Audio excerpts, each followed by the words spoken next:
বিশ্ব ক্রিকেটের এই অবস্থা দেখে ওটা নিয়ে আর ইনসিস্ট করতে ইচ্ছা করে নাই। ক্রিকেট কন্ট্রোল বোর্ডের কাছে একটা বড় অঙ্কের টাকাও চেয়েছিলাম, কিন্তু মনে হয়েছিল কি বিকেএসপি তো অনেক অনেক ফেসিলিটিস আছে। বিকেএসপিতে আমার যেটা ছিল যে ন্যাশনাল স্পোর্টস ইনস্টিটিউট করতে তো অনেক টাইম লাগবে, তো ওইখানেই একটা আপনার সেন্টার অফ এক্সিলেন্স টাইপের কিছু করা যায় কিনা। এখন এটা তো স্বল্প উদ্যোগে স্বল্প পরিসরে শুরু হচ্ছে, আরো বড় পরিসরে করতে চেয়েছিলাম। তো ক্রিকেট কন্ট্রোল বোর্ডের কাছে একটা বড় অঙ্কের টাকাও চেয়েছিলাম, তো আমার বিশ্ব ক্রিকেটের এই অবস্থা দেখে ওটা নিয়ে আর ইনসিস্ট করতে ইচ্ছা করে নাই। কিন্তু আমি ওনাদের মধ্যে যে সদিচ্ছা দেখেছি, ওনারা অন্যান্য স্পোর্টসের উন্নয়নের জন্য, প্রতিষ্ঠানের উন্নয়নের জন্য মাঝে মাঝে কিন্তু টাকা দেন, মাঝে মাঝে প্রায় টাকা দেন, এবং আমি তো অনেকে জানেন না।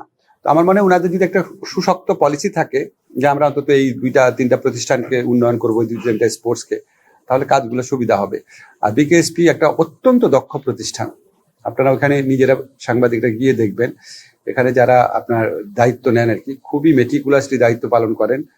মানে আপনার গিয়ে ভাল লাগবে, যাওয়ার পথটা খুবই খারাপ, কিন্তু ভেতরে ঢোকার পর মনটা ভালো হয়ে যায়।